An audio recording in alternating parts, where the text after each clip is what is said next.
और आज का दिन थोड़ा अलग है। आज सुबह जब मेरी आंख खुली कुछ अंधेरा ही था और छत से, बैकयार्ड से अजीब अजीब तरह की आवाज़ें आ रही थी। क्योंकि अभी अंधेरा ही था इसलिए मुझे बाहर जाने की हिम्मत नहीं हुई। ऐसा लग रहा था जैसे कोई मुझे फॉलो कर रहा है, जैसे कोई मुझे देख रहा है। लेकिन उसके लिए मुझे बाहर जाना ही पड़ता और मुझे नहीं लगता था कि ये कोई इंसान है।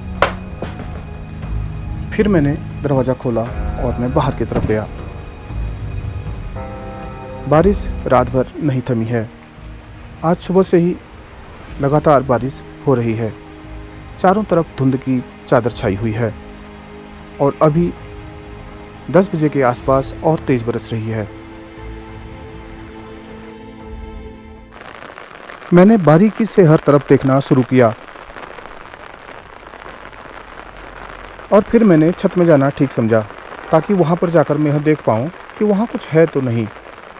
यहाँ अक्सर जंगली जानवरों का भी डर बना रहता है। बैकयार्ड देखने के बाद मैं छत पर पहुंचा और वहाँ भी मुझे कोई निशान तक नहीं मिला। पूरी छत खाली पड़ी हुई थी। सुबह का समय है। आज है 11/8/2025, सोमवार का दिन। दूर दूर तक धुंध छाई हुई है। पहाड़ों में कुछ भी नज़र नहीं आ रहा।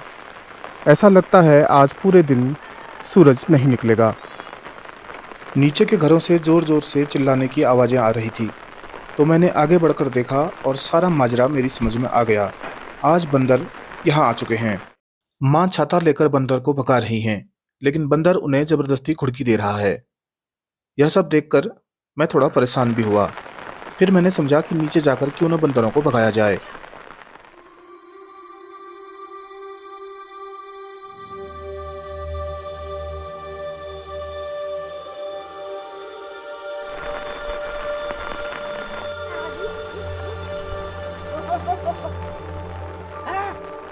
अभी थोड़ी देर पहले यहीं पर बंदर थे और एक घुड़की दे रहा था। वो यहाँ से ऊपर से देखा मैंने, काटने को आ रहा था तो तभी मैं यहाँ पर आया। मैंने कहा कहीं काट ही ना ले। फिर 3-4 बंदर है, 3-4 ऊपर को चले गए हैं। वो बैठा है ऊपर, देखो पेड़ की टहनी में वो। हाँ वो देख रहा है। देखो देखो घुड़की दे रहा है, घुड़की मुझे भी घुड़की दे रहा है। देखो ओ मुझे भी डरा रहा है वो। इतना छोटा है ना छोटा सा है वो। आ तो फिर आ जा, आ तो तेरे साथ आज तेरे को बंदर से बंदरिया बनाता हूँ।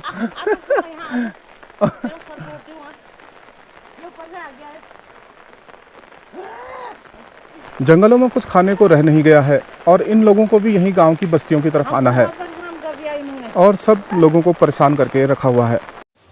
लेकिन खतरे की असल वजह कुछ और ही है और वह वजह है यहाँ घूमने वाला तेंदुआ। वैसे तो बंदर कम ही काटते हैं लेकिन असली खतरा तेंदुए का ही होता है। किस तरह से यह मैं आपको वीडियो में आगे बताऊंगा। चाची अंदर से क्या ले गया? नहीं ले गया। हाथ में छोटा छोटा पत्थर है, इतने बड़े पत्थर से तो काटने आ रहा है। तो आराम से जाना। और जबकि एक समय ऐसा था बादलों को बरसता देखकर वेद का ऋषि गा पड़ता था, यंतु नदयो वर्षन्तु पर्जन्याम सुपिप्पला औषधयो भवन्तु। लेकिन आजकल हालात बिल्कुल विपरीत हैं। इतने बुरे हैं कि हर आवाज़ पर मन डर सा जाता है। हालांकि जिस इलाके में मैं रहता हूँ यह सबसे सुरक्षित इलाका है क्योंकि यह उतना ऊंचाई वाला इलाका नहीं है जहाँ पर बादल फटने की कोई संभावना बनती हो। हवा का दबाव यहाँ पर सामान्य ही रहता है और मेरी याद में यहाँ पर 7-7 दिन भी बारिश होती रही है, लेकिन कभी भी ऐसी कोई विनाशकारी घटना नहीं हुई है।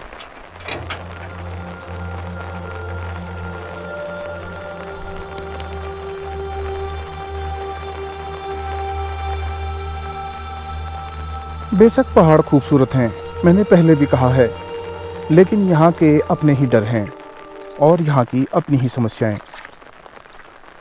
एक ऐसा दिन जब सुबह से ही बारिश हो रही हो और चारों तरफ धुंध छाई हुई हो तो ऐसे में ये बंदर ही नहीं और दूसरे खतरनाक जानवर जो कैट फैमिली से बिलोंग करते हैं वह भी शिकार की तलाश में निकलते हैं।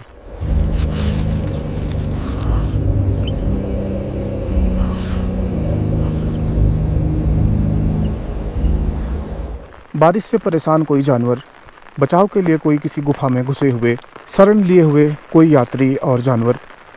अक्सर बाघ तेंदुओं के हत्थे चढ़ जाते हैं कि जब भी कोई ऐसा दिन हो जब सुबह से ही बारिश हो रही हो तो जानवरों का विशेष रूप से ध्यान रखा जाता है, क्योंकि यहाँ हम केवल इंसान ही नहीं, इस अस्तित्व में बहुत सारे और प्राणी भी रहते हैं और उनको भी बरसात बहुत मुश्किल में डालती है।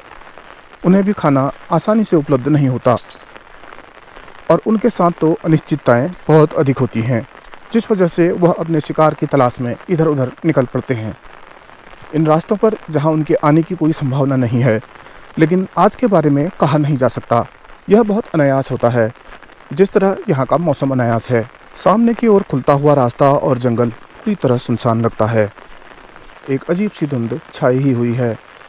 आप थोड़ा बहुत सामने तक तो देख सकते हैं, लेकिन आप ज़्यादा दूर तक देख नहीं सकते। वहाँ सिर्फ आपको धुंध ऊपर नीचे भागती हुई दिखाई देगी। यूँ तो तेंदुआ एक बहुत ही शर्मीला जानवर है, लेकिन जब भूख सर पर सवार हो तो फिर शर्मीला जानवर भी बहुत खतरनाक बन जाता है। भूख के आगे सभी बेबस और लाचार हैं। शायद अस्तित्व का सबसे बड़ा सच भूख ही है। तो अगर आपके पास भी ऐसा कुछ आइडिया है कि किसी बरसात वाले दिन में आप बहुत मौज मस्ती करेंगे और किसी पहाड़ पर घूमने चले जाएंगे, तो ध्यान रखना, शायद कोई आपको झाड़ियों के पार से छिपके देख रहा होगा। वन्य जीवों में और इंसानों में संघर्ष का सबसे बड़ा कारण जंगलों का कम होते जाना ही है। जिस तरह से हमारे पर्यावरण को नुकसान पहुंच रहा है, आने वाले दिनों में यह संघर्ष और भी बढ़ने वाला है। लेकिन हम इंसानों की फितरत में एक बात पत्थर की लकीर की तरह लिखी गई है, जब तक हमें कोई नुकसान नहीं होता तब तक हम समझते ही नहीं। हम सब जानते हैं और सब गणना कर सकते हैं, लेकिन जब तक हम ऐसे किसी बुरे हालात से रूबरू नहीं हो जाते तब तक हमारी आंखें खुलती ही नहीं। जैसे हम किसी गहरे सपने में चलते हैं, सपना जो एक निश्चित बर्बादी के बाद ही टूटता है।